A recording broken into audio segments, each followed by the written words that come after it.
Hi, this is Bill, and you're on the Travel Beat with Angela and Bill, your source for all things travel.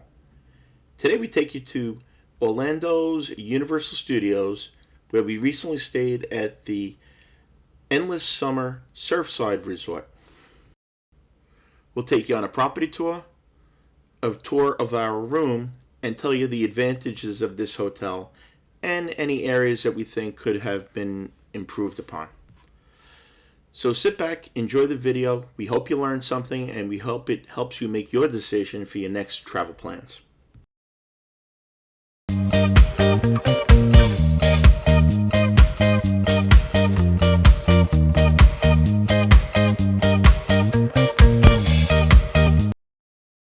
And thank you for watching.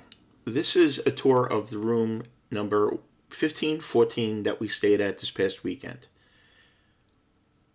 It's in Tower 1 on the 5th floor. It is a one-bedroom studio with 2 queen beds. While we stayed in larger rooms, it was definitely serviceable. You had, as you came into the bathroom area, a sink, an exterior sink, and a separate toilet and shower. Now again, not luxurious accommodations, but definitely serviceable, and particularly for the price, which is really fantastic.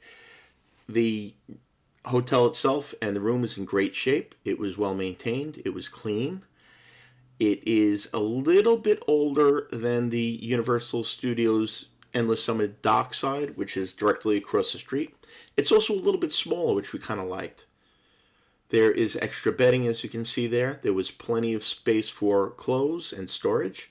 There's an iron. There was an ironing board, a place to put your luggage, a safe, which is a little bit odd-sized. It was taller than wide, but it would serve the purpose for your basic stuff. Again, decent amount of storage. There is a coffee maker. There was ice machines on all floors. Plenty of regular power outlets and USB outlets. A flat screen TV. And here is a small refrigerator. We did use that, and it kept everything really nice and cool. Again, plenty of drawers. Bible, as always. Check your Bible, by the way. Sometimes people have a tendency of putting money inside a Bible. This is a stool. I checked it to see if it was actually any type of storage, but it is not. It's just a little stool for the table. So if you need to work or need to do some things, you can do that as well. 2 queen-size beds. The beds were not the most comfortable in the world. In fact, they were a little bit lumpy. You know, in the case of honesty, we're going to tell you what we like and what we didn't like. The decor in the hotel was really nice, and the hotel in the rooms was nice too. I don't know exactly what you would call this, but it did definitely give you kind of that, beachy surf vibe. Same thing with this, the nightstand there, which did not open. I checked that as well. It definitely had, it was really, the theming throughout the hotel was really, really good. Now, across from there, you can see the Endless Summer Dockside Resort. That one is slightly newer by about a year and much, much larger. Personally, we liked this resort a little bit better. We found it was a little easier to get around and to find things. They had pretty much the same amenities, but nothing got really terribly crowded. Now, as you can see, again, not a large size room, great theming. It was fine. They do have adjoining rooms available if you need that. And also, they do have 2-bedroom rooms as well, which have a little bit larger kitchen area. And you could actually fit, I believe, 8 people in. So there are plenty of options here at this resort. Now I'm going to take you through a little walkthrough of the lobby area. Again, if you look by the check-in desk, it kind of is reminiscent of a wave that you're in, like the Bonsai Pipeline. There's surfboards that spell out the name of the resort. Plenty of room, plenty of theming, really nice, open, and airy. One of the things I really love about Universal Resorts is they are all very welcoming and have really nice large lobby areas. Now, when I took this video, the pool was still closed. The hours are 9 a.m. to 11 p.m. We did go into the pool for a while, but we did not film that. The pool was about 3.5 feet deep, perfect height. Lifeguards were very, very much on top of things. It was very safe. There were plenty of kids there. but the lifeguards were definitely making sure that that nobody was in danger. As a matter of fact, we saw a couple of times that the lifeguards went into the pool just to find out that it was a kid horseplaying, and they were perfectly fine. But that was definitely something we felt very comfortable about. Plenty of lounge chairs. The hotel was pretty full. It was a holiday weekend, but there was really no towel game going. We came down in the afternoon. Was plenty of chairs available. It's a nice sized pool. As a matter of fact, we think it may be the same size pool as the dockside across the street, although the dockside is considerably larger. Off to the side of the pool is a sandbar, which you can access from inside the pool area or outside the pool area. That was kind of neat too, because they did clear the pool for lightning and they cleared the pool deck, but the bar was still available. This is the only bar on property. Unlike the dockside that has one in the lobby, the Surfside does not. Drinks were reasonable. They weren't outrageously expensive. The service was good. They usually had only 1 or 2 bartenders, so if it got slammed, it was a little bit slow, but they were great and they kept up with things. In general, the people at the resort were very, very friendly, very helpful, and very nice. At this point, I'd like to ask you to like this video if you find content like this helpful, and also to subscribe. We have dozens and dozens of places we've stayed and are planning on staying, and we plan on doing videos on all of them if we get the good feedback. If people are enjoying what we're doing, we'll absolutely continue doing it. Off to the left here, you see there is a fitness center. Personally, I don't understand walking on a treadmill where you can go to Universal and Islands of Adventure and get about 10 miles in just walking around the nice weather. But I guess if you're, it's raining and people just get into a routine, it's great. There is a fitness center. Also over here is a game room. The games obviously are not complimentary. You have to pay for those. That had similar hours, 8 a.m. to 11 p.m. You needed a room key.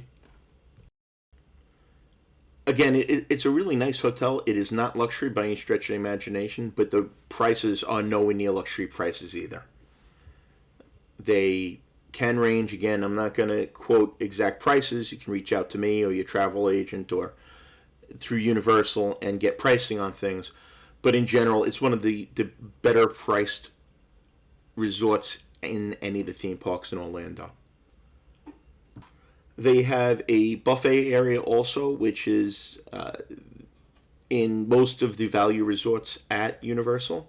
They had plenty of different things to purchase: snacks, chips, a lot of grab and go options, ice cream.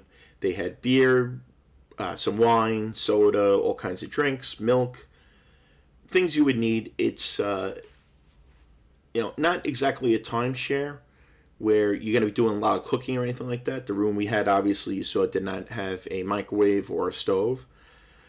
This area, the food court area, was absolutely amazing. Now, we're going to just show you the menus here from breakfast, but the selection was fantastic. They had a ton of options. Angela and I went with chicken and waffles and a breakfast pizza, and they were delicious. This also was open till about 11 p.m. I think sometimes during Halloween Horror Nights it may be open a little bit later. But just keep that in mind that if you come back from the parks late, you probably need to come here and grab your late night snacks rather than going to the room and rolling down afterwards. You can also buy mugs, resort mugs, that you can use for the length of stay. The pricing on those, I believe, is $10 for one day, and it's about $3 for each additional day. And that gives you unlimited use to fountain sodas, which is really nice. That's a good savings over time. It is different than the mugs that you use in the parks. The mugs here you cannot use in the theme parks, and the theme park mugs you cannot use here. But it's a nice option. Plenty of coffee, plenty of seating. The coffee was actually excellent. I enjoyed the coffee. I'm kind of picky on it. I did like it. They also have the Coke Freestyle machine, so there are, literally hundreds of types of drinks you could possibly have. As far as location, it's located across Interstate 4, an international drive from Universal. It's a really short bus ride, though, and the shuttle system is excellent. It's probably about a 10-minute shuttle bus ride at most. The buses come regularly. I mean, we didn't wait any more than 5 minutes for a shuttle bus, either going to the parks or coming back. And even that was after parks closed, that there was never a line. It was really nice. As you can see, there's also a Starbucks here. The Starbucks is typical Starbucks. You're going to wait in line for a little bit. Here we see the our breakfast before. Angela's chicken and waffles and my breakfast pizza. They were absolutely delicious. The food prices, our breakfast here was about $20 between the two of us, including coffee.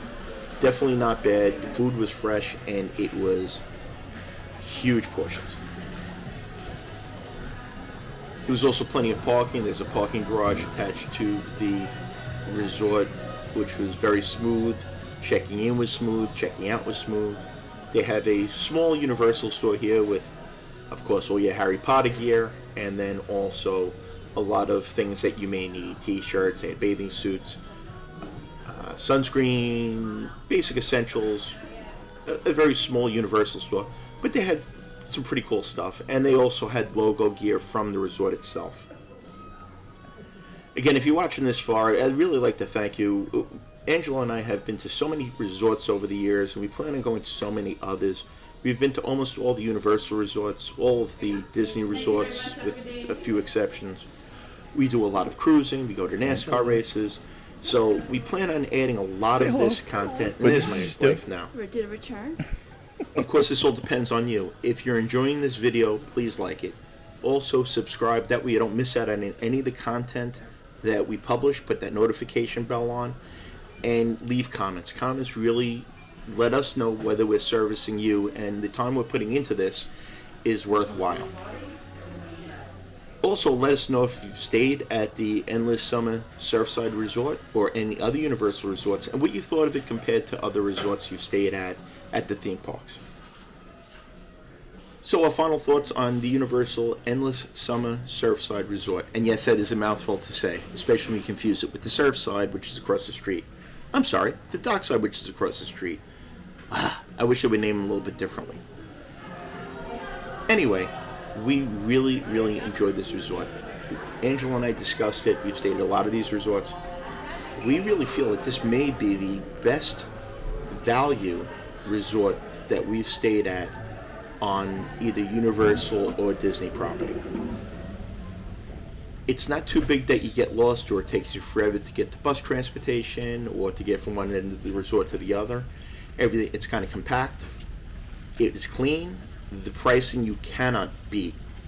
Again, the pricing will vary by time of year and things like that, but in general, this past weekend we stayed for about, I think it was $130 per night, and that was for 4 of us. 4 adults stayed at that price. It includes the early theme park admission as well to, I believe now it's just Islands of Adventure, Harry Potter Land, but that's a nice add-on as well. Although it didn't have a main sit-down restaurant, you have City Walk, which has 100 sit-down restaurants, and again, that's a quick shuttle bus ride away. It did have the food court, which was nice for grab and go options, was not overly expensive. Again, clean. It's not gourmet food, but it's pretty good for a theme park motel restaurant. It was very good. Now, there's a couple of the deluxe resorts, such as Lowe's Portofino Bay and the Hard Rock, that we haven't stayed at yet. We are definitely planning on doing that at some point when we can get a good value, because we do not travel any place that we don't find a good value. And I'm not talking about travel agent rates. I'm talking about just regular Florida resident rates or traveling off season or during the week, things like that. But we definitely will be staying at those and let you know what we think of those. And again, please in the comments below, if you stayed at any of the Universal resorts, please let us know what your thoughts are. And also, let us know what your thoughts are on Universal versus Disney. Quite frankly, since the pandemic, we found that Universal has really upped their game. The quality has gotten better. The service has gotten better. We find the pricing hasn't increased. And it's just been in general, they have just really not, in our opinion, just knocked it out of the park. Again, the Mouse will always have a special place in our heart, but we're really impressed with what Universal has done. So let us know your thoughts in the comments too about your thoughts on Universal versus Disney, the resort experience at least, not so much the theme park, because we'll be addressing those in other videos. Again, thanks for watching. Don't forget to like, don't forget to subscribe, and until next time, please join us on our next adventure. Bye.